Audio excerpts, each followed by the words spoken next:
Hello, this is Robin again. I'm here doing my second video. The first one I did was on a December daily. I made it probably about 2 weeks before Christmas, and I decided to come back and do another quick video, basically because I wanted to show I'm kind of proud of this. Actually, pleased is more the word. I made a journal out of real true junk mail flyers. This one now, my first time, I really just did it out of flyers. Most of it is coupon flyers. Now here in Pennsylvania, we get the coupon flyers usually on Tuesdays, and those are called Red Plum coupons. And you know that type of paper. It's very thin, but yet it's glossy, has a glossy finish to it. I really wasn't sure about it because it's kind of fragile. I guess that's why they make it like that. It's easy to cut out the coupons and whatnot from it. But I'll tell you what, it feels wonderful. Now, let me go back a little bit here. The way that I bound this, let me find the middle here for you. Because this paper is so thin, I really thought that I would be fine doing it on my sewing machine. Before you add gesso or paint or anything to it, the paper really is thin. But the only problem is the paper is also fragile. So, but I sewed it on my sewing machine, and it started to rip in a few spots, mainly where you begin, right up here, and where you end. Now I tried to do, where you back up, do a reverse, forward, to lock the stitches in, and it did start to tear a little bit.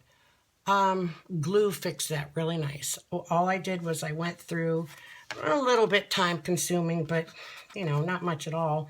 Really, if you're working on a project, a couple minutes isn't that bad. But I just went through and got the glue as close as I could to where it's bound or sewn together. And I kept flipping through it a little, making sure, that it was pressed, the glue was pressed in there good towards the center of the book. It didn't seep out and make the pages stick together. And it worked real well. Here you can see some of them. I didn't do a second coat. In fact, I did a very sparse first coat of gesso. It was more watered down. Some of the pages I was running out a little bit, and I really didn't want to open my huge container of gesso. I have a big, probably a 2-quart jug, I think, a pail, and I just keep adding it to this. Well, this was empty, and it was late in the evening. I didn't want to have to dig out the pail and whatnot, but you can see that it's not covered real well. But like I said, that's watered down gesso. And look at, what I am just so thrilled with is I love the texture of these pages. This is like having a leather. I mean, every page is like real thin, pliable, not smooth, but I can't explain. This doesn't have touch-o-vision, or like everybody says, oh, I wish we had smell-o-vision. No, I wish this had touch-o-vision so that you could feel the texture of this. But, so yeah, this book is sewn together. And I didn't even count the pages either. So I'm not sure how many pages are in here, just to see what it would look like. I took a punch that I have, like a corner punch, and punched the front and the back corners. I'm not quite sure what I'm going to do with this either. I mean, I do know that I want to try various techniques like you would on an art journal. Maybe do a little more experimentation with a little more freedom. I think sometimes we have a tendency to think that if we went out and bought a journal, or even made a nicer journal out of good watercolor paper, or just a thicker, nicer paper, we're afraid if we experiment and it doesn't work out that we've ruined the book. I've got so many pages in there, they're ruined. They look like doo-doo, This way, this is, come on. This was going to be taking up space in a landfill. And now, you know, you have it in your possession. I can't tell you how good this feels, though, you know. So I guess we're, you know, artists are tactile too. We like the feeling of different mediums and substrates. So, you know, I do intend on coming back and doing another video showing the process. I don't think I'll be sewing it together with my sewing machine, though. I really want to do it with the needle and the bookbinding thread, the waxed thread.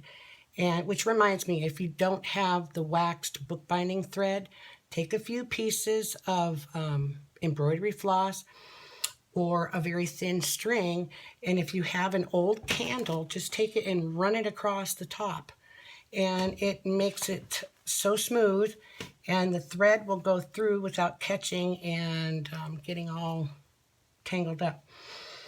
That's for my next video, though. See, I'm ADHD, I get off track here. So, yeah, let me know what you think of this, and I'd love to see somebody else's, you know, when they put something together with these specific papers and the gesso. See, this one had 2 coats. I was getting a little lumpy. You know, I do most of my work at 2, 3, 4 o'clock in the morning because I have a problem sleeping, you know. Don't we all, I think, to some extent. So, you know, it's not perfect. My lighting in here isn't always that great. But it was fun. It was interesting. I was excited. I loved the outcome. So, okay, well, see you next time. Bye.